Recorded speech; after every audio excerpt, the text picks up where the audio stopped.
You come along up for us, please? Just about every 9-10 minutes, make sure you say, how's that working out for you? Yeah.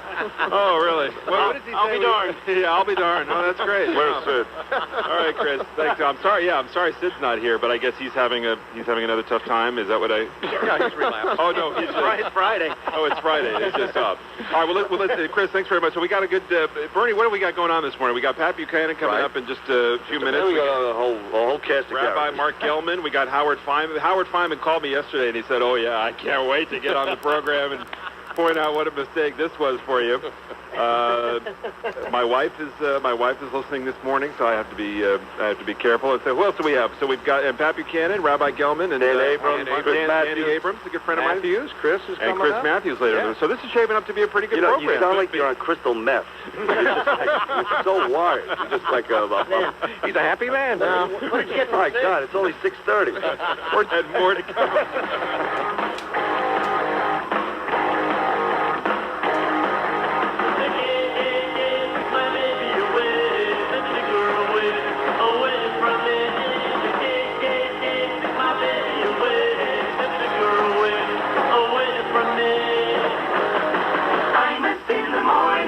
It'd be great if there was a men's clothing store in New York that made everything easy for you.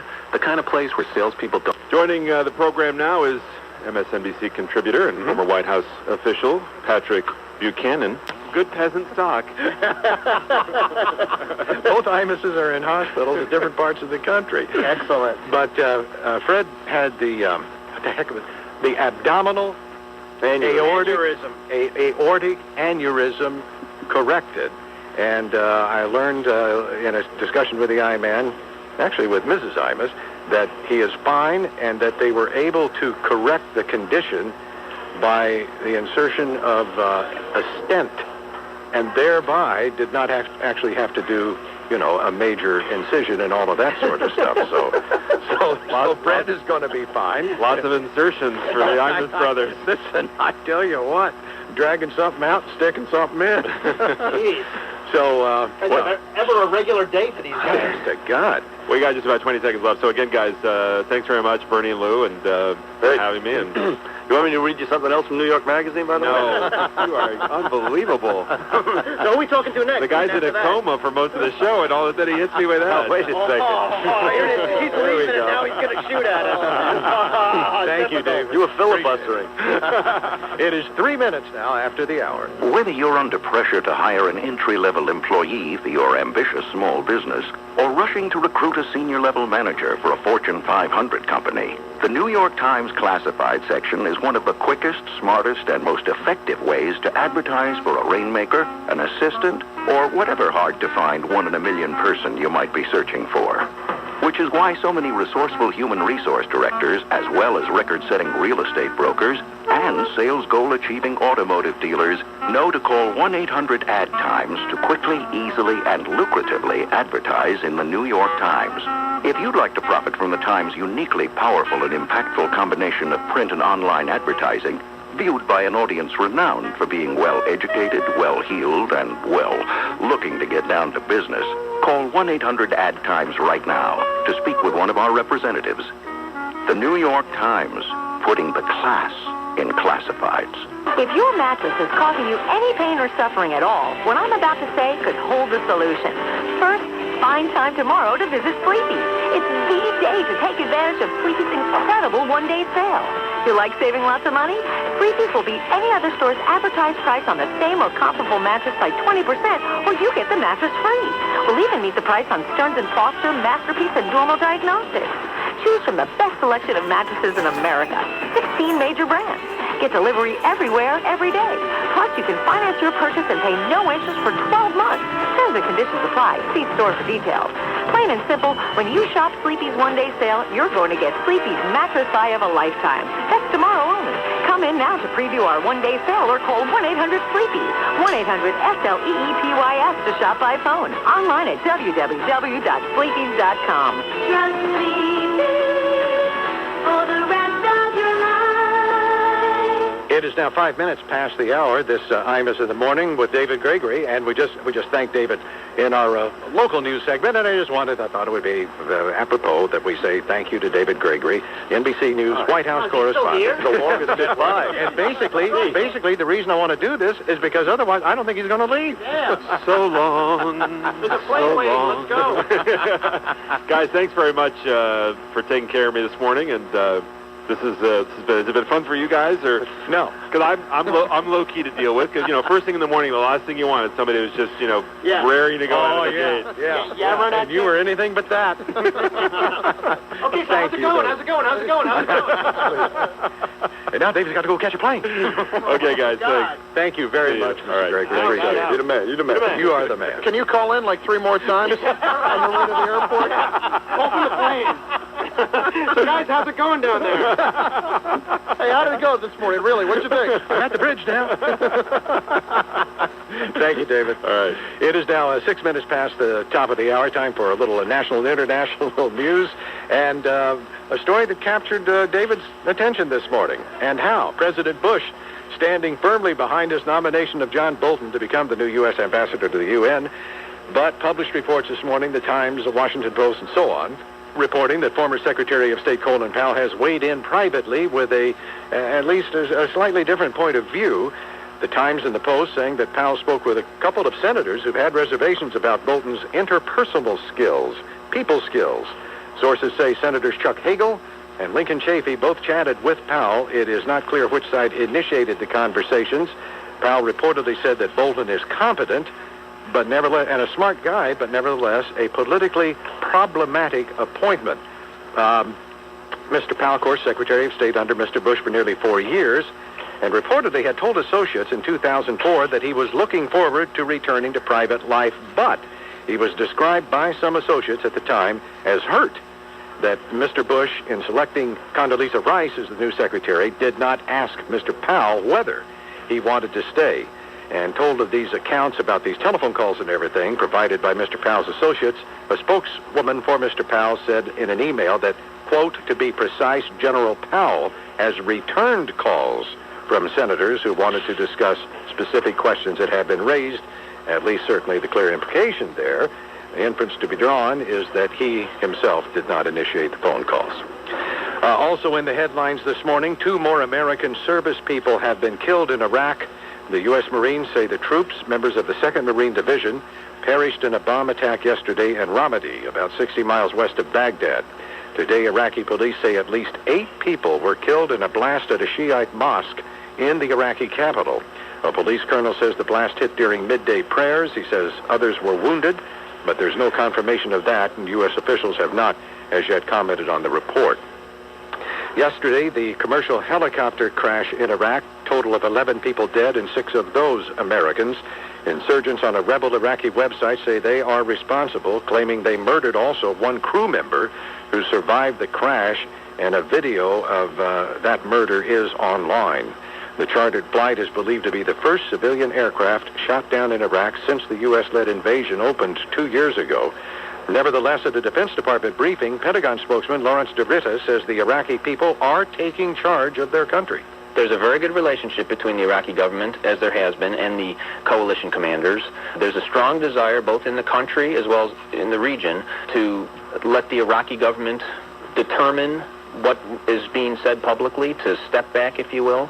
Yesterday, the Senate nearly unanimously approved $81 billion for both the operation in Iraq and that in Afghanistan, 99-0. Senators will now meet with members of the House to iron out differences between the 2 versions. Zacarias Moussaoui is expected to plead guilty today to charges that he helped plan the 9/11 attacks. Moussaoui is scheduled to appear in federal court in Virginia this afternoon. A judge determined earlier this week that he is mentally competent, Moussaoui, to enter the plea despite his lawyer's objections.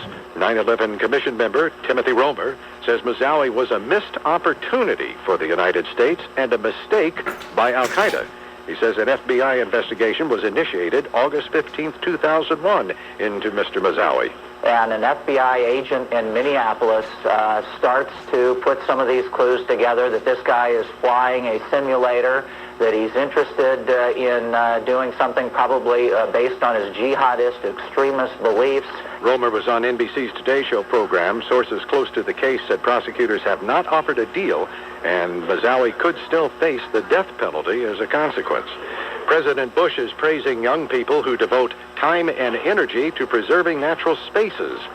In an annual White House ceremony, Mr. Bush honored teens who act, as he put it, in responsible stewardship of the natural environment.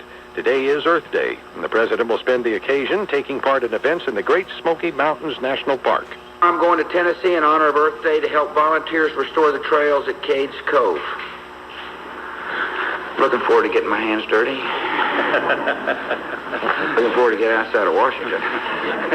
The park involved that he's going to visit straddles the North Carolina-Tennessee border. It had 9 million visitors last year, but smog and acid rain from coal-fired power plants put it well outside federal clean air guidelines. The House has passed a sweeping energy bill, which now goes on to the Senate. Citing soaring gasoline prices, the president urged swift passage.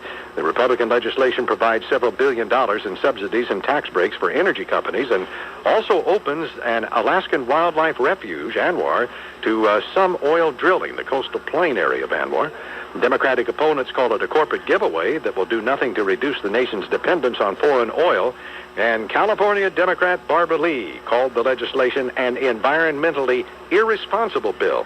Written by and for the energy industry in secret meetings with Vice President Cheney. This bill will pollute our air at a time when childhood asthma rates are growing. And another member said the measure will hurt both consumers and also the environment. Pope Benedict has held his first working meeting with the College of Cardinals, the Pope thanking the Cardinals for their support.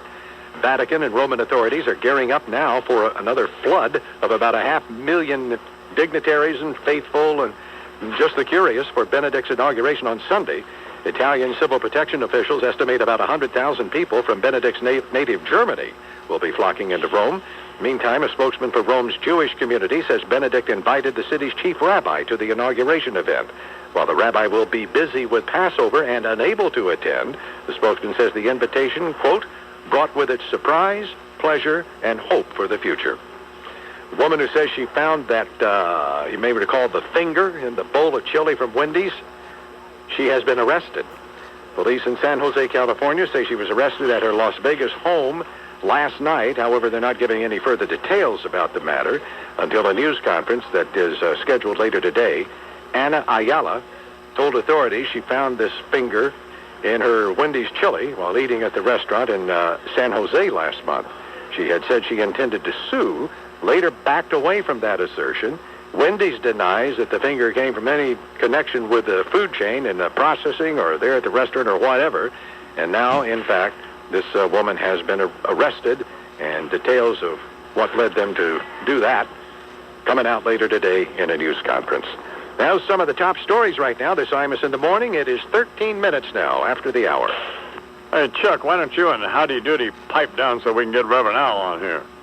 Well, Imus goes under the knife this morning, albeit the blade in question is that of a surgical scalpel and not a rusty clam shucker, as everybody on his staff wishes it were. Prayers for the I-Man's speedy recovery are not exactly sentiments crossing the lips of anyone within his professional circle of staff members, co-workers, or underlings. In fact, from a brief survey of just those who have the dubious pleasure of his company at MSNBC, it would appear that hopes of a flatline EKG spring eternal. But what troubles me is not that such disloyalty and gleeful schadenfreude exist. We are, after all, talking about Imus in the Morning and not Pope John Paul II. Although you probably could fill St. Peter's Square with those who would like to see him share the fate of the late pontiff. No, what I find outrage is the I-Man's personal choice for his guest host, the substitute teacher who will dutifully attempt to maintain order in the classroom in the absence of the cowboy school mom while he convalesces. David Gregory, about the most au fait white-bread waterhead available in the NBC stable of news lapping. I say lapping because he's not exactly a news bunny. He's more like a castrated male news rabbit. Imus chose this elitist, French-speaking, non-shellfish-eating Richie Cunningham lookalike. Why wasn't a black man considered for the position? What's wrong with Lester Holt? It ain't like he's busy. What about Al Roker? He's probably ready for a little change of scenery, having had about enough of that sullen, surly little dwarf Katie Couric. Why Gregory? I suppose the better question would be why David would be interested himself. A few more opportunities to do that tedious Tom Brokaw impression of his? Is he auditioning for his own show? One would imagine he must be tired of doing remotes in front of the White House, standing in the pouring rain while the man in the big chair, Brian Williams, is warm and dry in the studio asking him inane questions through the IFB. David Gregory is an intelligent, funny, likable personality who looks good on camera. So if you're going to employ even a temporary replacement for Imus, you should at least have to find someone who is more like him. And there are a number of black Americans who could fit that bill. Like, I don't know, maybe Emil Griffith? Not that Imus is a mighty cone, but I know a lot of people who would like to beat the hell out of him. All Panasonic digital cameras are now fully equipped with optical image stabilization. What does that mean? Well, it means if it's shaking and you're taking a photograph, it won't be all blurry because the camera doesn't work for you. The lens in every Panasonic digital camera compensates for life's shakiest moments. Don't leave it up to some digital effect to undo the blur after you've already taken the photograph. Let the camera hold the moment still even when you're not. Say you and a friend decided to dress up. Maybe one of you has a dog collar on and you're sort of nervous about taking the photograph. You kind of get close up on the fuzz, baby. You want the fuzz in focus, don't you? That's what you want. If you got optical image stabilization, a Leica DC lens, and an unbelievable optical zoom up to 12 times, you're going to get the fuzz. I'm going to tell you that now. And the fuzz is going to be clear. Go to Panasonic.com to find out more about this and other truly great ideas. Panasonic, ideas for life. Imus! Ring the bell. The School of Truth is in session. Today's lesson, the NBA playoffs on TNT. The Imus in the morning forecast, mostly sunny skies, then increase in clouds, then some rain later today. High temperature in the upper 50s. Currently 51 under clear skies in Central Park. I'm Tracy Burgess with the Toyota Fan Highway Patrol. 21 minutes past the hour. Good morning. Chris Carlin with Imus in the Morning Sports, sponsored by Peerless Boilers. Peerless builds America's best boiler. Mankiewicz waiting. Here's the 2-2 pitch. It's hit in the air to deep right field. Back goes Encarnacion to the track, near the wall. It's out of here! Doug Mankiewicz with a grand slam home run into the seats in right field. That's Gary Cohen on the Fan in New York. The Mets with a 10-1 win over the Florida Marlins last night following Doug Mankiewicz's second inning grand slam, gave them a 4-1 lead. Pedro Martinez with his second win went 7 innings in the victory for the Mets. Also in the National League, Pittsburgh over Cincinnati 4-2. Atlanta on a 2-run throwing error by Christian Guzman beat the Washington Nationals 2-1. Philadelphia 6-3 over Colorado. St. Louis shut out the Cubs 4-0. And Nomar Garciaparra will miss 2 to 3 months with a torn groin for the Cubs. He suffered that Wednesday against the Cardinals. American League, some of the highlights: Yankees knocked off the Toronto Blue Jays by a final of 4-3. Mike Messina's first win of the year. The White Sox are 12-4. They've won 4 straight. Mark Burley now 3-1, 4-3 over the Detroit Tigers. And Minnesota 10-9 over Kansas City in 10 innings. Lou Ford with a game-winning single. Also, Orlando Cabrera solo home run in the 10th. The Angels beat the Cleveland Indians 6-5. Oakland shutting out Seattle 3-0 thanks to Rich Harden with 7 shutout innings. NFL draft this weekend. The 49ers have reached a stalemate, according to some reports, in negotiations with quarterback Alex Smith out of Utah. Rumors flying around they may trade the top pick. They say 4 teams have been in contact with them regarding a possible trade, or they could be looking at wide receiver from Michigan, Braylon Edwards. And finally, the Cleveland Cavaliers fired general manager Jim Paxson. That's sports. I'm Chris Carlin. Should we go quickly, Bertie? Can we go quickly to Rome? We can do that, absolutely. Okay, Jim Maceda, NBC News correspondent, is with us from Rome. He's been covering the conclave and its aftermath. Jimmy, you there? Hi, David. Yes. First of all, let me say hi to you and hi to Bernie and the gang. And listen, David, you and I are, people may or may not know this, not only colleagues but good friends. But from this perch here overlooking St. Peter's Basilica, I got to tell you that no matter what happens today, David, however this show goes, remember, I've got a few numbers for priests, a couple of numbers for bishops, even a couple of numbers for cardinals now, who tell me they're more than willing to take your confession. I'm a Jew, Jim, but I would encourage you to pray for me. Whatever, Mercedes got your back. They'll do it. They say they'll do it on the phone. No charge. Hey, Jim. So Pope Benedict the 16th. I keep wanting to call him Cardinal Ratzinger because I feel like I knew he'd win. But Exactly. Isn't he meeting with reporters tomorrow? Yes. Well, he is. There's an audience. That's all we know. We've been trying to find out if that audience will lead to what we would call Q&A, if there's going to be some kind of an exchange. We haven't gotten that answer yet, but we do know that he will be holding an audience.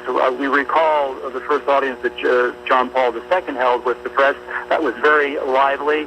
That certainly made news. But at this point, I just don't know how he will interpret the term audience. We know that he's a much more reclusive, a man who does not like to shine and doesn't shine well in that type of situation where he's in that auditorium surrounded by hundreds of people, unlike his predecessor. So we'll just have to see. I can tell you that if we needed a more symbolic or clear illustration of a seamless transition, it certainly was on the TV just a little while ago when we saw Benedict the 16th sitting in his papal chair on the very spot in Sala Clementina, the very spot where just maybe 16 or 17 days ago, John Paul's body was lying in state, just before his final journey to the Basilica.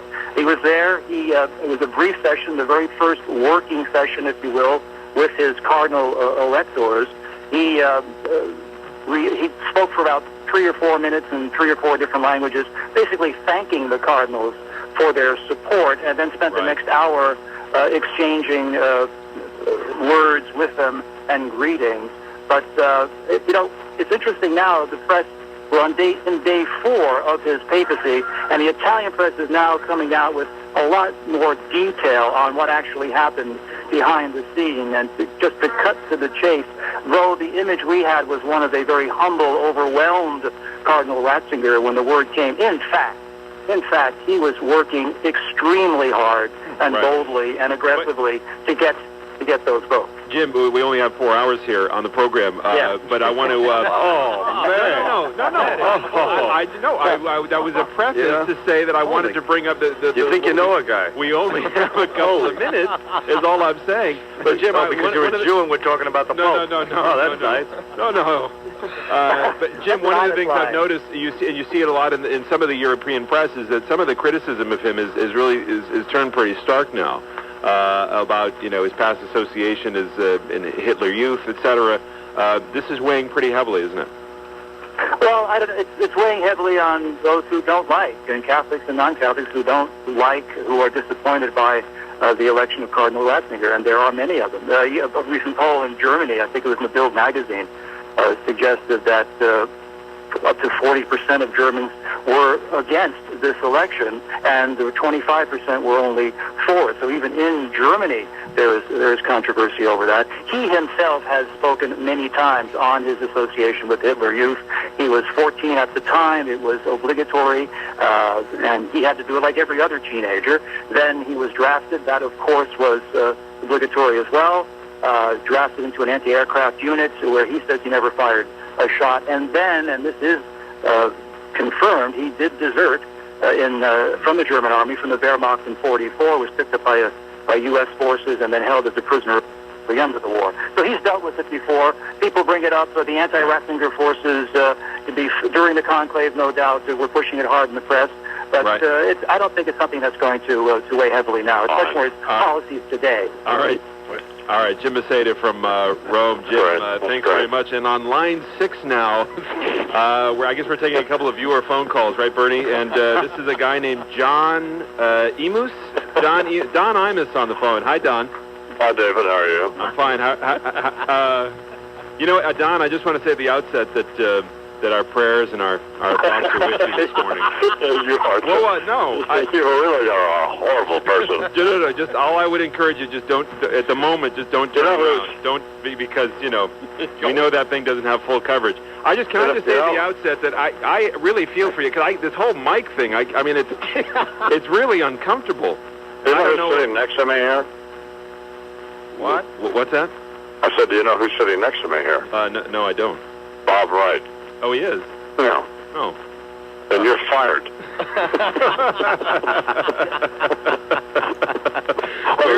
Where are you calling from, Don? Pardon me? What, are you on your cell phone? Yeah. Oh. Couldn't you get a hard line? Yeah, you call from a hard line? Bernie, you moron. Where are you? Are you in the car? No, I'm at the hospital, you moron. No, I don't think. Well, I thought you might have been on your way. So when? So it's IHOP. This is Imus in the morning, by the way. This is David Gregory of NBC News, and on the line is in fact the I-Man who's about to go into surgery. For now, what are you having done again? I have 6 kidney stones the size of Ted Kennedy's head. and they're going to remove this. It's kind of an excavation project of sorts, right? Yes, that's what it is. Yeah. Now, but are you? Is Deidre with you, or did yes. She? Oh, okay. No, I didn't know. Why did you want a date? No. She's flying down to Rio. She wants to make might be free later. She wants to make sure the DNR tag doesn't fall off. So Don, listen, I'm getting the feel for things here, and these are big shoes to fill. But if you're not back on Monday, I guess my only advice is I wouldn't push it too fast.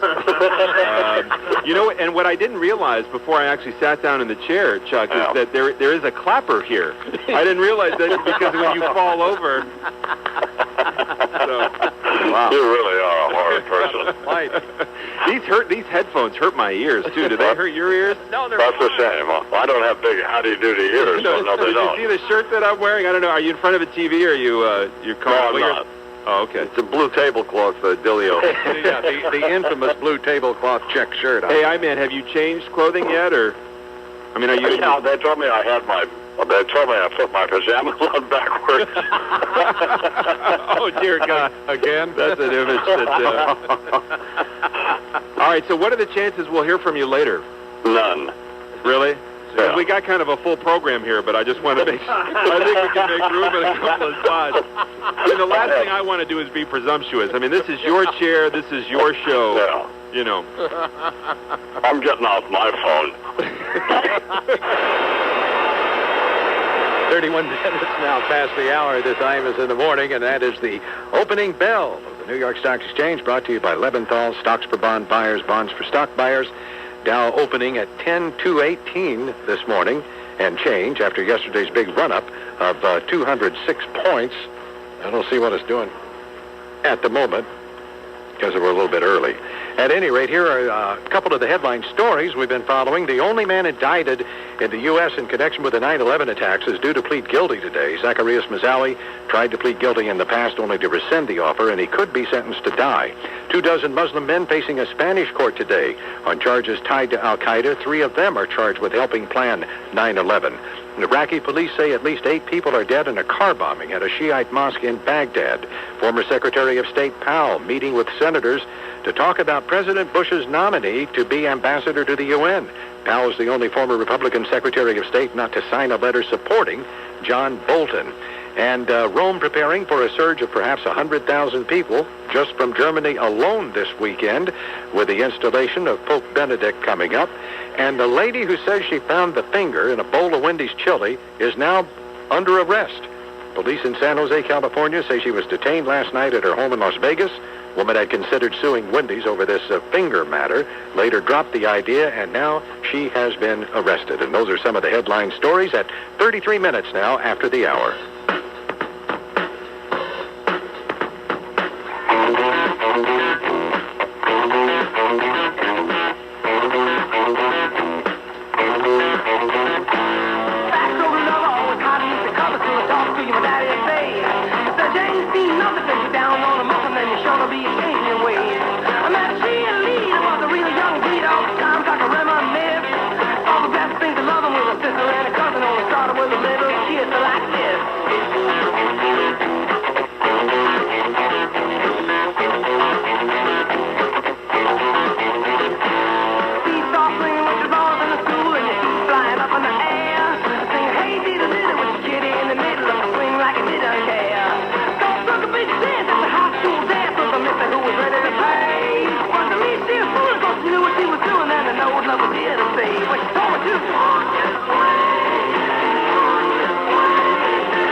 subtle plastic surgery procedure, and we expect him back, I think, Chuck, in the next few weeks. Looking curiously refreshed. Yes.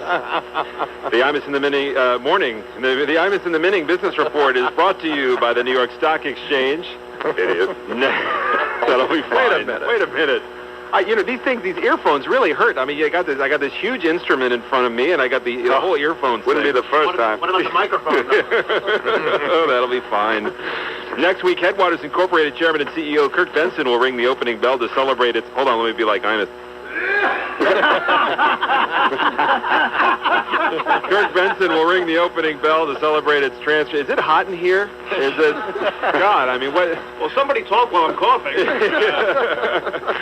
Headwaters is a world leader in creating value through innovative advancements in the utilization of natural resources and trades under the ticker symbol HW. KMG American Corporation Chairman, President, and CEO Kenneth Koch will ring the opening bell to celebrate the company's recent initial public offering. KMG American Corporation trades under the ticker symbol.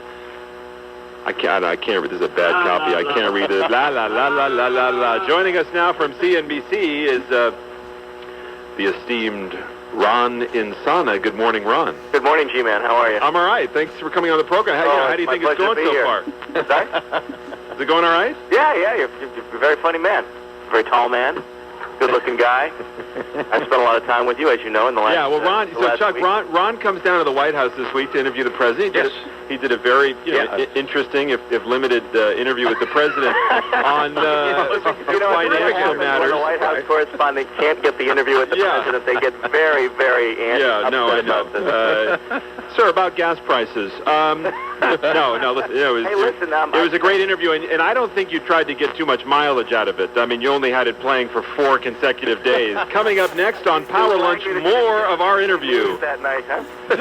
Anyway, Chuck, Ron comes in. Yeah. He's there for 20 minutes. He's sitting in my chair, and as you know, the White House booth is the size of a Triscuit. Absolutely. And it's a wafer cracker, and he comes in and he's eating his chocolate muffin, and I come in and there's a piece of chocolate muffin in my BlackBerry cradle. Yeah, I cleaned off the entire place. I missed one. You should have seen this guy go nuts with an air can, and Nora O'Donnell has a special phrase for David Gregory, which I cannot repeat on the air.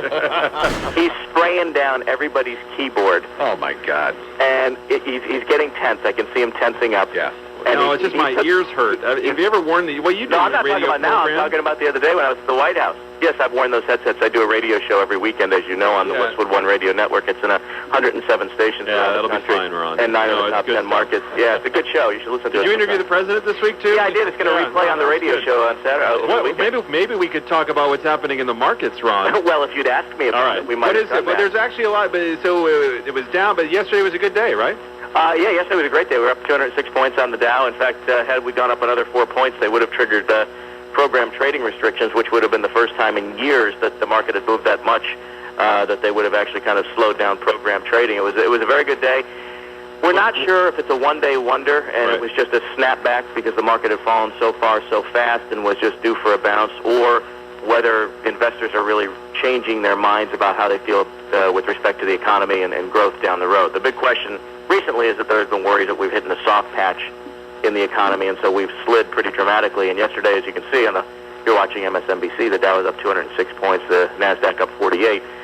We got some good economic numbers, good profit reports, and that helped the tone of the market considerably. What about energy? You did ask the president about gas prices. There's nothing he can do about it in the short term, and everybody's waking up this morning and reading about the bill that passed the House on energy. Really, there's nothing we can expect that's going to have any impact on gas prices anytime soon. Well, I mean, this is interesting because, his comments about the Saudis actually created a little consternation, apparently, in Riyadh when he said that he was going to find out exactly, or get a straight answer from the Saudis about whether or not they're putting out as much crude oil as possible, and that prompted their finance minister yesterday when asked to say, hey, listen, we don't produce oil for nothing. If there's a customer, we'll sell it to them. We have plenty of spare capacity, and we'll pump as much oil as we need to and as much as our customers want. So he kind of took a swipe at the president for having questioned whether or not they're doing enough to hold oil prices down.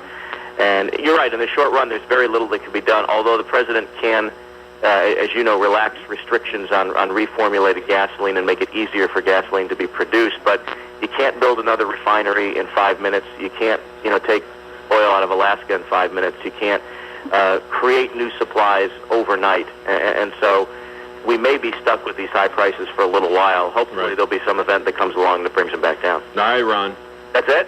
That's it. I got Chernoff. I'm under great pressure here, Ron. I mean, there's like 1,700 breaks in this program. It's a 3-4 hour radio program. You're on for 17 minutes in that whole span of time. Kickbacks from. We have Lou Dobbs holding also. No. Yeah, well, you better find a broader channel in which to fit him. Man. Oh, that was easy. Feeling the love. Ron and Sana on the Imus in the Morning program.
Parkway, a car has gone off into the woods. Watch for lane closures over there with police on the scene. And eastbound on the Long Island Expressway, slow from Queens Boulevard to the Grand Central Parkway. 15 minutes at the Holland, 30 at the Lincoln, inbound at the George Washington Bridge, 10-minute delays. The Imus the morning forecast, sunshine, then clouds, then rain. High in the upper 50s. 52 under clear skies in Central Park. I'm Tracy Burgess with the Toyota Fan Highway Patrol. 9 minutes in front of the hour. Good morning, Chris Carlin with Imus in the Morning Sports, sponsored by Peerless Boilers. Peerless builds America's best boilers.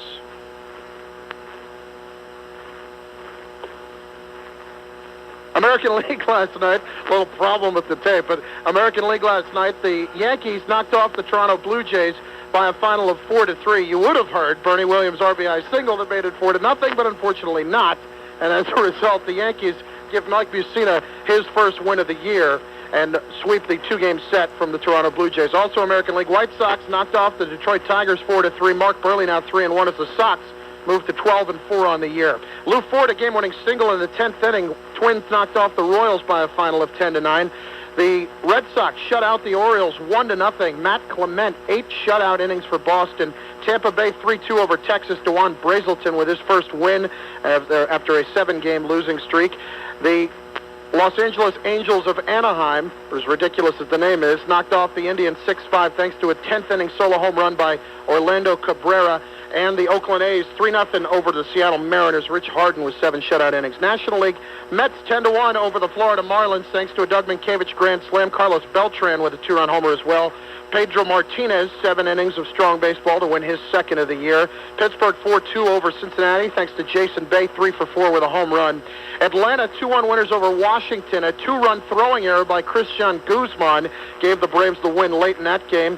Philadelphia 6-3 over Colorado. John Lieber, the former Yankee, now 4-0 for the Phillies. St. Louis shut out Chicago by a final of 4-0. Chris Carpenter with 7 shutout innings. They also got bad news, did the Cubs. In addition to being shut out, Nomar Garciaparra will miss 2 to 3 months with a torn groin muscle suffered Wednesday against those same Cardinals. Houston 8-7 over Milwaukee. The Brewers scored 4 in the 9th but still lost. And San Diego snaps the Dodgers' 8-game winning streak by a final of 6-1. San Francisco in 13 knocks off the Arizona Diamondbacks by a final of 4-3. Davey Cruz with the game-winning single. NFL draft this weekend, the 49ers, with the top pick overall, have reached a stalemate, according to some reports, in negotiations with quarterback from Utah, Alex Smith. Rumors are flying around they may trade the top pick. They say they have 4 teams that have been in contact with them in the last 24 hours or so, and they could be looking also at Michigan wide receiver Braylon Edwards. And after a monumental collapse late in the season, the Cleveland Cavaliers have fired general manager Jim Paxson after 6 seasons. Also, the University of North Carolina expected a couple of more departures later on today. Both Raymond Felton and Sean May, members of the North Carolina National Championship team earlier this year, are expected to declare eligible for the NBA draft. That's sports. I'm Chris Carver.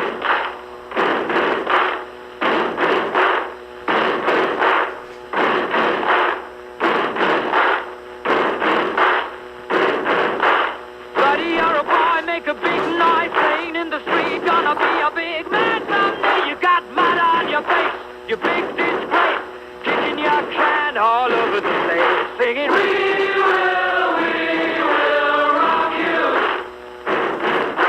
We will rock you. Buddy, you're a young man, hard man, shouting in the street, you're gonna take on the world someday. You got blood on your face, you big disgrace, waving your banner all over the place.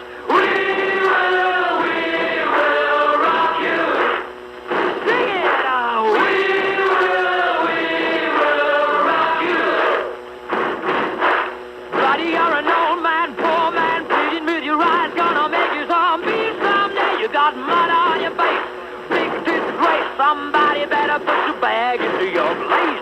We will rock you. Sing it. We will rock you. Everybody, we will rock you. We will rock you.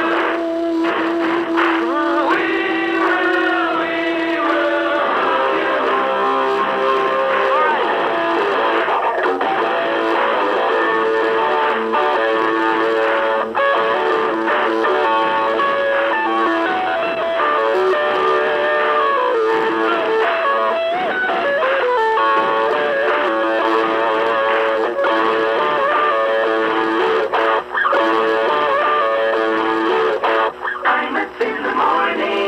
For $199 a month for 39 months with $3,500 due at inception plus tax, tags, and registration, and no security deposit required. And have some fun with it afterwards. That should be around 6 o'clock tomorrow night. As always, thanks to Eddie Erickson, who does a tremendous job on Saturday mornings with us. And as I said, we'll be back again at 6 o'clock tomorrow afternoon, right after the Nets game. Stay tuned for the dog. He's at the NFL draft at the Javits Center coming up next. Sports Radio.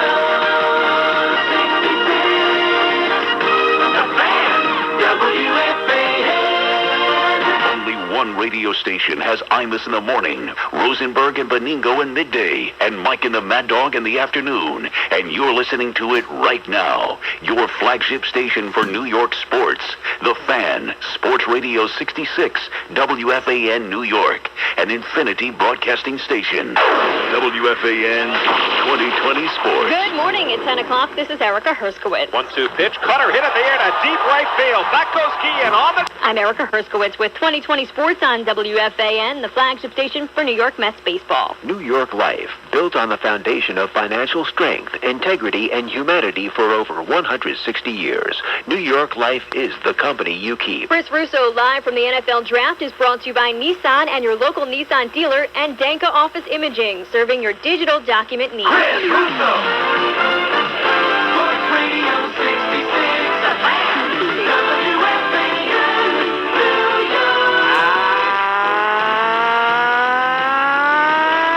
Good morning, everybody. Welcome live here to the Jacob Javits Center on the NFL Draft Day 2005. Nice to have you with us as we talk about the world of sports on a busy Saturday morning. We got a lot of NBA today. We have obviously some baseball. We'll keep an eye on this weather with the Mets. The Yankees, of course, later on. Jared Wright against Texas. We'll spend some time on that. in a couple of minutes. New site, of course, for this NFL draft this year outside of Madison Square Garden, now at the Jacob Javits Center, a bigger building. And I think there's more of a line outside with these fans. Draftniks from all over. I saw Larry Fitzgerald T-shirts. I saw, See radio in New York and, of course, on MSNBC. Oh, my God. WFAN. No kidding. WFAN. Captain Frank will be along in just a couple of minutes. And Oogie Pringle is... How long since we've been there? 15 years? Cow. At least. Where'd that go? Down the hill we go. There we go. Man, oh, So we'll man. be driving to 30 Rock tomorrow morning. When I work here? Holy cow. And I've taken nothing. Hey, Chief. Yeah. You really sound like the Viking is kicked in big time right now. Well, it has. Yeah. And we envy you. Well, I have to go see. By the way, have Julie get me Dr. Sosa's address. And tell her not to give me the wrong address like she did last time, because I'm not in the mood for that today. So, get the right address. Fax it over to me. It is 7 minutes after the hour here on the Imus in the Morning program. Well, I just read this article in the New York Times on the Today Show. Oh, yeah. Well, I mean, well, it's what I've been saying all along. Why wouldn't Alexandra Stanley give... I guess it wouldn't be necessary to give me any credit, would it? It's just an observation that people are making. But it's probably shared. You're right. But they're sure dropping the hammer on poor old Katie, aren't they? Well, it sounds like poor old Katie's part of the problem. Not such a poor old chick. Mm-hmm. Well, she is asserting herself, or so it says here. She makes big money, Don. I understand. Is that Bo? Yes, sir. How you doing? How you feeling, my dear friend? Oh, I just feel great, Bo. Well, them Vicodins, man, I tell you what, they make you happy in the morning. I'm glad you're feeling well. I was going to stop by your apartment. I didn't want to bother you over the weekend, but I figured you were convalescing there at home. You had some good help there with your lovely wife, so I just didn't want to bother you. I'm glad you're feeling well. Man, you look great this morning, Bo. Well, thank you. Thank you very much. Thank you for having me on the show. I want to let you know that after you spoke last week about my book that wasn't out, it went from 850,000 to 450 on what you had to say about my book, and I really thank you so much. And there's a chapter in there. I don't know if you got it yet. There's a chapter talking about, how... Hang on a second. Have a good day at school, honey. Don't punch any kids, okay? Don't punch any kids. If they smack you, then punch them. Then knock them on their ass. All right? All right. But don't do that just unprovoked, Wyatt. Don't punch first. All right. Unprovoked. Okay. Sorry, just a little fatherly advice for my son. It's 9 minutes after the hour. Let me just say this, and I know we've been friends for 20 years, or however long it's been, and people think, well, he's saying this because, it's his friend. And this is the best business book ever written. Ever written. The best business book. All those other books are jive. You can't read them. They don't make any sense. They're all well-meaning people and all that stuff. Business Lunchitations, if you want to figure out, it cuts right to the chase about what's important and what is not important and how to do it in real, ordinary, sort of ordinary language. But I'm telling you, this is a great book, period. So if you want to figure, Bo was a homicide detective on the New York City Police Department, and he was a pretty good one. And now look at him. He's going around with a watch cost more than my house. So, He is living proof of his own book. It is a great book. Plus, it has a CD in it with stuff from everybody from Jack Welch to Warren Buffett to all those folks. Now, it is I think Bill O'Reilly's on it. It is a great book. So, thank you, Don. You're welcome. Anyway, 10 minutes after the hour here on the Imus in the Morning program. Did you do any news yet, Charles? Sure. Huh? Yes, I did, I-Man. You did? Well, then we don't need to do any more. We have a couple people on hold, as the I-Man may recall. Chip Reed, who is in Washington. Good morning, Chip. Morning, Don. I'm sorry to hear you're feeling poorly, but thank God for Vicodin. Well, if you were so sorry to hear how bad I'm feeling, why didn't you try to get in touch with me over the weekend to see how I was doing? Well, I'm kind of in the same boat as Bo there. Why bother somebody who's feeling like that? Let your wonderful wife and take care of you and be with your son and all that. And I'm not making excuses here. Why wouldn't you send me a little fuzzy bear or some balloons or something? We do care. We really do. Nina and I will bring you some chicken soup if you want. We will hop on Amtrak. It has to be organic. I don't eat chicken. Oh, okay. I can't have any of that other stuff in it either. That's why I'm sick, by the way. You know where I got these kidney stones, Chip? As a matter of fact, I don't. It all stems from when I got that horse wreck I had. No way. Yeah, it formed so much scar tissue around my kidney. It took 2 hours to get through the scar tissue. It normally should have taken 15 minutes. If I hadn't had Ernie Sosa do the operation, they would have. First of all, they'd have never got him out. I know Ernie sounds like my gardener, but yo, what's up, I'm his man. But he's a great physician, and then they got all that scar tissue in there, and there's a shot of him if y'all are watching MSNBC. You know, you bastards, that's not funny. That's hurtful. That's hurtful to the eye man. Anyway, what are you reporting out of Washington this morning, Chip? Well, Bill Frist, who is a creep.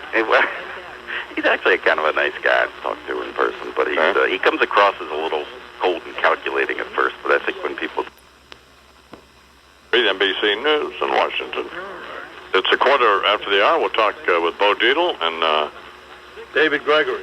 And David Gregory, who's holding. Who is holding? Do you want to talk to him now, or? Well, why don't we ask him if he can hang out? Hey, Dave, can you hang on? Anything for you, I'm in. You really are just, I don't know, 16 after the hour. La la la la la la la la la. Have mercy. Imus in the morning. Fair or not, people judge you by the words you use. In business, MSNBC, Bo Dietl's appearance. We'll be back in a minute, by the way. Sponsored by NetJets. Call 1-877-NetJets for information. Sports is sponsored by the new plasma television from Panasonic. Briefly, what's going on, big guy? Well, NBA playoffs started this weekend, I'm in. Couple of wins for Miami, Chicago, Denver, and Phoenix. They all go up 1-0 in their series. Baseball yesterday. Yankees win, Mets win, Red Sox win over Tampa Bay, but they got into a little bit of a brawl this weekend, and Lenny Dykstra has been accused of taking steroids and gambling illegally on the Phillies back in 1993 when he played for them, and Kurt Busch won the I Don't Care at the Phoenix International Speedway 300 or whatever, Saturday night. There you go. You really are a jerk. I mean, if you're not into NASCAR, you don't have any soul. If that's the case, let me be guilty. It is 22 after the hour. Please welcome to the Imus Morning Program, the White House correspondent for NBC News, David Gregory. Hi, Dave. Good morning, man, and how are you feeling? I don't feel well at all. I should have let you do it again this morning. Let me just say two things. One is, we were all then, and I continue to be very concerned about you. In many ways, I feel like a piece of me was taken out with you having lost these kidney stones. You really are a horrible person. But this morning, I have this image of you sitting on the couch in your black velour robe with tube socks on and sunglasses and a cowboy hat listening to Pink Floyd. Just saying, wow, this is amazing. So, but that's not coming through on the radio, I don't think. So, anyway. Let me tell you kind of how this, how we all think it went Friday. Now, I didn't get to see much of it. What I saw and heard, I thought was very good. Great. Thank you. And that's what Charles said. Yes. But, where's the but here? Okay, but. Well, then Chernoff, who, by the way, could be one of the more annoying little schmucks on the planet. He said, I said, well, Charles told me it was great. He said, well, let's not get crazy here. It was fine. So, how did Chernoff seem when you were there working with him? He was great to me. He was very, obviously I was, didn't know what I was doing, and Charles was great, and Chernoff was there to remind me of the hard break and got there by the camera and did a big T, like, you got to get off. We cannot do this. And I just thought he was a very good leader. He was helpful. He had these sheets that wrote down all the breaks that you take and when to take them, and it was kind of a roadmap for the morning. And does it sort of change your opinion now that you know that he doesn't think you did all that well? No, because he was very supportive. Well, he didn't say he didn't do well. But I wasn't expecting. This is a first crack at it, and I was just trying to protect the franchise while the slugger was away. Well, I thought you were marvelous, but apparently that's not what he thought. No, some other people. Well, it seems to me that it's an audience of one there, isn't it? Well, no, there were some other people that weighed in as well. Oh, I see. Well, the other one was Russer. Oh, well, that's not good then. And Bob Wright wasn't all that happy with it. Well, we should make that an audience of 3 then. Not particularly helpful. Where are you this morning? I'm still home. You are? Yeah, getting ready to go down to the White House. Well, how are you going to do the show this morning if you're home? Well, I was away this weekend, and I would have been coming through New York, and I was ready to get that call if you needed it. But I called Bernie on Friday to see how the surgery went, and heard from him over the weekend. And so it sounded like you were fine. And I'm not fine, David. Well, clearly you're not fine, but you're a guy who rallies, and if you got to do it from the apartment, you do it from the apartment, and you're not missing a beat here. And the fact that you sound like you're calling in from Bangladesh, that doesn't matter to me or the listeners. I think it's fine. And I do think one of the things about Chernoff that I got right away was that this is a guy who's, you feel like he's just giving you a big hug in the morning. Yeah. He looks out for you, and so he offers to send an engineer over this morning. I thought that was a terrific gesture myself. Did you do any of your impressions on the program, or did you? You weren't willing to do that. Yeah, I was trying to keep that line in sight. Because at the end of the day, you come back to the show, and I could be out there juggling on, there at the outlet stores in Secaucus. Like, hey, aren't I funny? Aren't I funny? Hey, how was it with the makeup thing, Charles? Well, what do you mean about what are you talking about? It was a troubling guy, man. The whole makeup thing. Because no. That's where he was at around 4:30, 3:30 in the morning. He was already in makeup. No, I just needed. They suggested maybe I do that first so that I could spend some time, getting used to the pod, the iPod. And then he wanted them to continue flitting out here because he was complaining from time to time about. He would pat his hair and say, "I have flyaways. I have flyaways." I don't remember. Charles, that's a hurtful thing to say, and I don't remember that happening at all. I was just trying to get used to the, as I told you, it's a tough setup you've got there. I don't feel like you've got enough working space there, and those headphones hurt, and the microphone gets in the way when you're trying to gesture, and it's not easy. Tell me you didn't say I have flyaways. No, I'm almost certain I didn't say that. I don't. That's not something I would say, and I think Charles is trying to make a point. And he used it so casually and routinely that that is how he refers to that particular condition all the time. No, it was not. The hair light may have been a little hot, but other than that, there was nothing that I would have commented on. I have flyaways. No. My God. You're a good sport, David. Thank you very much. See ya. Baby. David Gregory, White House correspondent for NBC News. Did he say flyaways? Yes, he did. Yes, he did. That is really ugly. More with Bo Dietl coming up.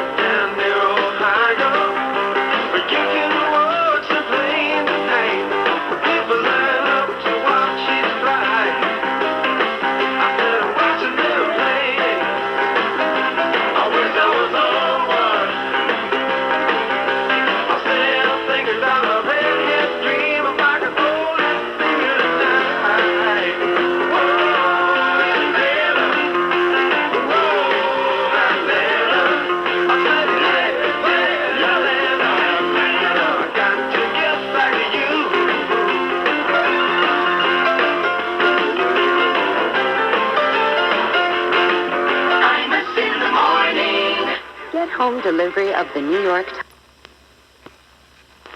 How come I can't hear Charles? You can. Can't you? I guess. Yeah. You weren't answering me. Yes, it was. You're a lying bastard. No, you're a lying son of a bitch. Pardon me? You heard me. Charles is doing lines, maybe. He looks a little happy. Hey, Bo. Hey, I'm. Good luck with your book, baby. Hey, Don, one more thing. You were right about the Pope about that not fitting him, that gown he's got. He should have had Shelley the tailor over there. It had to be a little longer. He looked like he was going to fly away with one of those umbrellas like Mary Poppins. That was not fitting properly. With all respect to the Pope, I'm half German, half Italian. We like the guy, but get Shelley the tailor to tailor the old costume, that's all. Yeah, the robe's got to fit him. Come on. Thank you, I have Don. to go to the doctor, guys. I'll see you in the morning. Thank you, Don.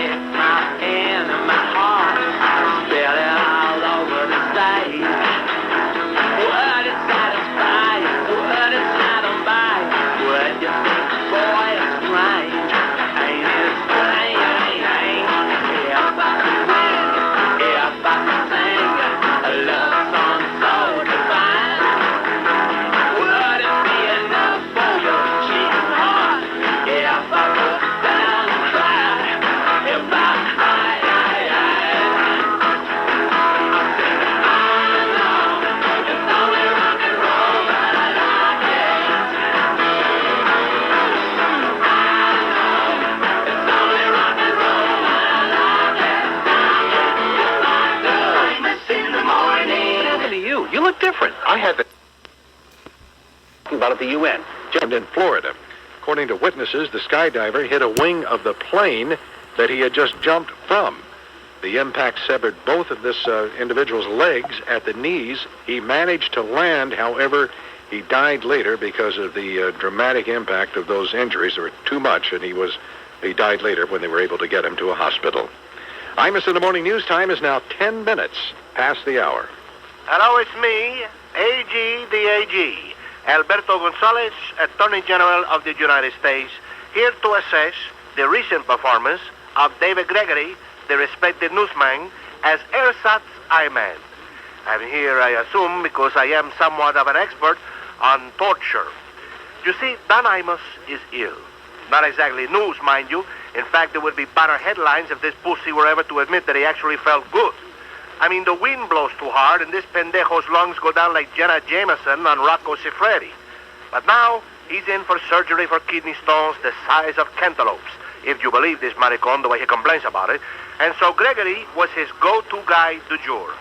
You know, the concept of a guest host is not a new one. Even Johnny Carson used to have Joey Bishop filling for him when he was out. But, David, I know Joey Bishop. Joey Bishop was a friend of mine. And you, Mr. Gregory, are no Joey Bishop. Jesus, you're not even McLean Stevenson. At first, you had the proper tone of disgust, bitching about the way the chair couldn't get close enough to the microphone, which was somewhat ironic, seeing as how you spent most of the morning trying to distance yourself from the proceedings. And you did fall right into the Imus-style pattern of self-aggrandizing sociopathy. You did everything, but followed Charles' report of the helicopter tragedy in Iraq with your announcement that you would be spending the first night of Pesach in Nantucket.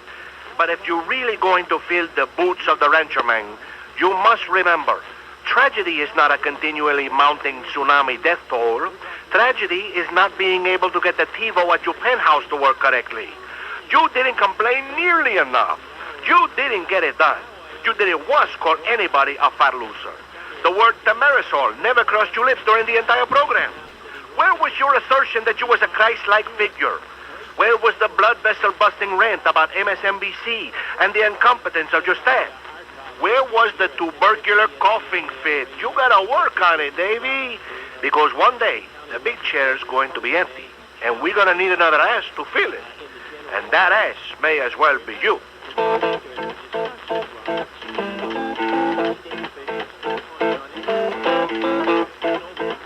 Rumors spreading round United Texas town about the shack outside the game. You know what I'm talking about. Just let me know if you wanna go to that old mound on the range. They got a lot of nice girls.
DVD recorder. All right, wait. If Panasonic is all about ideas, whose idea was it just to call this thing a DVD recorder? I know it makes DVDs, but DVD recorder... Cleared. We're still dealing with 20 minutes at the Holland, 40 at the Lincoln, and 20 at the George Washington Bridge. The Imus in the morning forecast, a mix of sun and clouds, high temperatures in the mid-50s. Currently 43 degrees and sunny in Central Park. I'm Tracy Burgess with the Toyota Fan Highway Patrol. Coming up on 20 minutes past the hour, Chris Carlin with Imus in the morning sports. There's a drive, deep left, it is high, it is far, it is gone. Andy Phillips. Andy fills it up. He drives one in the lower seats and left. A 3-run Phillips home run, and the Yankees take an 11-1 lead. John Sterling on WCBS in New York. Andy Phillips recently called up for the New York Yankees with a 3-run homer late in the game as the Yankees bombed the Texas Rangers by a final of 11-1. Randy Johnson, 8 strong innings, only 1 run, struck out 7. Also, in New York, the Mets with a loss yesterday, falling to the Washington Nationals 11-4. Brad Wilkerson 4 for 5 with a 2-run homer to avoid the sweep over the weekend at the hands of the Mets. In the National League, Cincinnati a 2-1 winner over Florida. Atlanta shut out Philadelphia 4-0 thanks to John Thompson with 7 shutout innings. St. Louis 8-5 over the Houston Astros. Albert Pujols, home run number 5 of the year. Chicago Cubs with a 5-2 win over the Pittsburgh Pirates. Kerry Wood wins, but left after 5 innings with tendonitis in his shoulder. The Dodgers with an 8-6 win over the Colorado Rockies. San Francisco falls to Milwaukee by a final of 8-5. And Arizona knocks off the San Diego Padres 8-6. Over back in the American League, Baltimore improving to 12-7. They're in first place in the American League East, 7-1 over Toronto. Sammy Sosa with a pair of home runs adds up to 4 for the year for Sammy. The White Sox 4-3 over Kansas City, 7th straight win for the Pale Hose. Boston 11, Tampa Bay 3 in a game that featured 2 separate brawls and several beanballs as well. Seattle 9-1 over the Cleveland Indians. Jamie Moyers now 4-0, and Miguel Olivo 2 for 3, the catcher for the Seattle Mariners. And finally in the American League, the Angels shut out the Oakland Athletics 1-0 thanks to a solo home run from Steve Finley. Also baseball-related news, Lenny Dykstra, the former New York Met and Philadelphia Philly, accused of taking steroids and gambling illegally back in 1993. Apparently gambled on select Phillies games. Dykstra recently named in a lawsuit. He's being sued by a former business partner who worked with him on his chain of car washes out in California. Kirk Busch won the race at Phoenix International Speedway on Saturday night. And Vijay Singh wins the Houston Open in the first playoff hole over John Daly. And you can't forget about the NBA playoffs, which got underway this weekend. Miami won 16-98 over New Jersey yesterday. Dwayne Wade with 32 and Damon Jones with 30. Shaq, 17 points, 11 rebounds. Chicago 103, Washington 94. Ben Gordon with 30 points off the bench for the Bulls. Andres Nocioni, 25 points, 18 rebounds for Chicago. Denver 93-87 over San Antonio. Tim Duncan only 7 of 22 from the field in this game. Only 18 points, really struggling with that injured ankle, certainly not 100%. And finally, Phoenix 114-103 over Memphis. The Suns take a 1-0 series advantage. Sean Marion with 26 points. That's sports. I'm Chris Carlin. Once upon a time, you paid the world no mind. You were the bottom line. Never used to whine when everybody kid you. Well, I thought I'd heard it all, but I was just appalled when you began to caterwaul about the Marisol and how it did you. All you do is kvetch and complain about how you're always in such mortal pain. You're driving everybody around you insane. You feel so bad, why don't you just open a vein? What does an organic vegan eat for his last meal? How do you deal with the way that you feel? You used to go get stoned. Now you just bitch and moan. Drone on the microphone. It's just a kidney stone.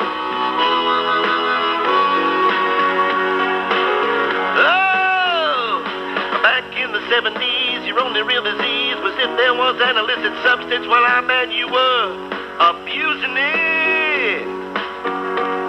Now every time you cough, all the bets are off. You so much as get a hangnail, and brother, you are losing it. Wish you would just get a grip. It ain't terminal, it's just post-nasal drip. Now we just afraid you gon' break your head. Like it was a turquoise buffalo tortilla chip. Your whole body now is one big Achilles heel. How do you feel? Like a clumped baby seal. You sitting on the throne, left to grunt and groan, trying to pass a kidney stone.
Does not make it so.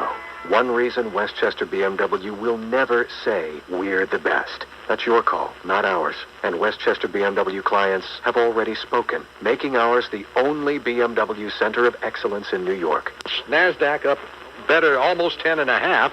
And here are some of the headline stories that we're following for you this morning. First of all, Japanese emergency crews reportedly now have been able to get some water to these 4 train crash survivors who remained jammed, stuck in the wreckage. At least 50 people were killed and more than 400 injured when a commuter train derailed and smashed into an apartment complex near Osaka, Japan, crashed the country's deadliest in decades. Drivers in this country, hoping this is just the tip of the iceberg, a new survey shows that gasoline prices are falling. The Lundberg survey states that the average price of the 3 types of gas has dropped more than 4 cents since April 8th. And the high price of gasoline dominating talks today between the president and Saudi Arabia's Crown Prince Abdullah, the president welcoming him to his ranch in Texas. Bush says he'll make clear that it is not in Saudi Arabia's interest to keep oil prices high. And a new hurdle may have to be cleared before Iraqi lawmakers can finalize the country's new transitional government. Members of the United Iraqi Alliance are saying that Sunni legislators want former members of Saddam Hussein's political party to be given positions in the new government. One lawmaker says the idea has been rejected because of an interim law that prohibits members of the Ba'athist Party from taking a major government post. And finally, prosecutors in Michael Jackson's trial are expected to deal with both the alleged molestation and the false imprisonment charge as they move toward resting their case this week. The accuser's family members have testified of being held against their will until agreeing to do a pro-Jackson videotape. It is now 33 minutes after the hour. Anyway, here from Newsweek Magazine is Evan Thomas. Good morning, Miss. Hey, Imus. How are you? Tower blocking at least 2 lanes. 45 at the Lincoln, 20 at the Holland. The Imus in the morning forecast. Mostly sunny skies today, high in the mid-60s. 55 degrees and sunny in Central Park. I'm Tracy Burgess with the Toyota Fan Highway Patrol. It's 8 minutes till the hour here in the Imus Morning program on radio all over the country. on the MSNBC. Rob Bartlett performing Saturday, May 14th at the Stanford Center for the Arts in Stamford, Connecticut. Go to his website at robshow.com and check it out. I'll tell you why Larry the Cable Guy, I told him, I'll tell you why you're doing good. Well, the guy's willing to come on the radio and be funny, or on TV or wherever. Very funny. They want to talk about his feelings or, you know, all that. Where he grew up. And all that kind of stuff. He's all right. It's all right. Shut up. You know, Steve, you crack-smoking weasel. That's why I'm sitting. That's why I got to pick up the paper this morning. And see, I'm in my dark hour, you son of a bitch, because you crack-smoking dirtbag degenerate. Go see Rob Bartlett. That's a real comedian. Gee, you know, you are just butt out. Can't you say something to him, Bernard, off the air, so I don't have to blow up on the air at him and fire him again? I thought Larry the Cable Guy was a little hilarious. The guy was hilarious. If he doesn't, funny? If he doesn't take the Lord's name in vain and doesn't use bad language... Yeah, well, I didn't say that. Shouldn't he be Larry the Basic Cable Guy? There you go. There you go. Put some gravy on that show, bitch. Yeah, that's what I'm talking about. Yeah. He's a nice guy. Yeah. And he's funny. So that's all he has to be. And, you know, he's been doing it for almost 20 years, you know. And he hates Jews. He hates Jews. He doesn't hate Jews. Oh, everybody hates Jews. Wait a minute. Everybody hates you, Sid. Nobody hates Jews. You know, you're a horrible person. Hey, by the way, speaking of that, Suzanne Wright gave me a T-shirt and a coffee cup that said Imus on MSNBC. I said, where'd you get that? She said, at the NBC store. What? I said, how'd Mike Lynn let that slip by? You're selling T-shirts with my name on them. I'm not getting a piece of it, or the ranch isn't or something? I took the eye off the ball. He said, no, that's the way it works, sweetheart. Get used to it. I said, oh, okay. Do you know that you could buy Imus on MSNBC T-shirts at the NBC store, Brian? Well, where else would you get them? A Walmart? Well, no, I guess you could. I want to get Imus in the morning back to... What? Sell those. What? Don't you have a tube coming out of your back? Oh, yes. What's a back? I want one of those, too. I feel left out.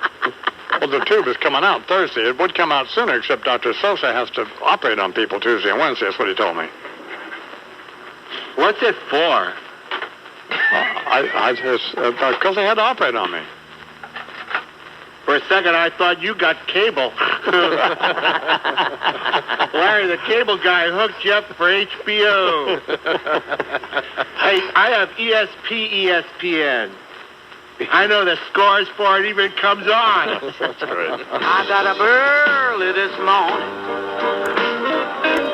so I could walk the floor. I got to hit the street 'cause there's a whoop outside my door. The bill collector's calling and my kids need better shoes. Gonna go to church on Sunday 'cause I got nothing left to lose. And it's a good day. It's a real good day for the blues.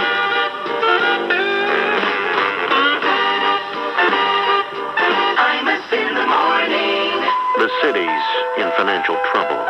That's why the city has proposed reducing firefighters at 49 fire companies, capping pay raises. Abandoned. Now that you mention it, you do look a little... Forsaken. Bingo. Comes from years of being taken for granted by my broker. Then you should switch to TD Waterhouse and start investing for yourself. An online broker? I'd rather be ignored by a real person. Well, TD Waterhouse has real people. Really? And they'll actually talk to you when you have a question. TD Waterhouse has investment consultants who will give you the attention you deserve and answer your questions, no matter what size your portfolio is.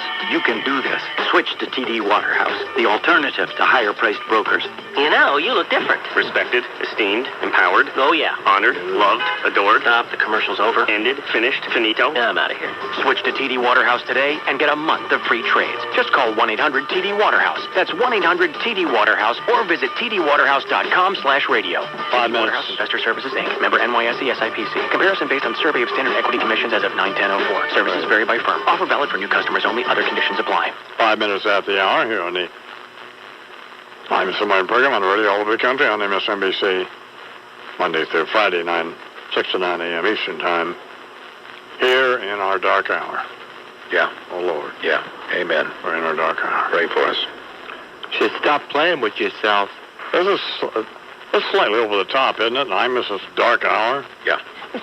Yeah, you're dead. The number one station in New York, by the way, is Hispanic. Stern's down 10%. How come they don't put Stern's dark hour? I don't know. It's only partly cloudy. Not quite as dark as 25%. That's true. Well, a degenerate dirtbag Sid. Yeah.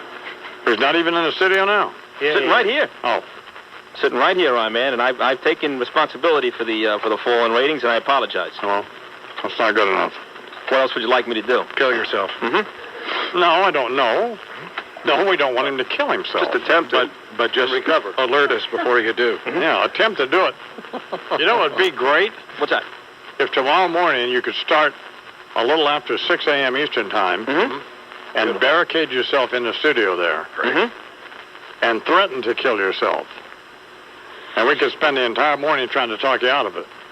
Okay. Should I have a weapon with me? What should be my my means of offing myself? Gasoline right next to Well, you. you don't have a license for a weapon, do you?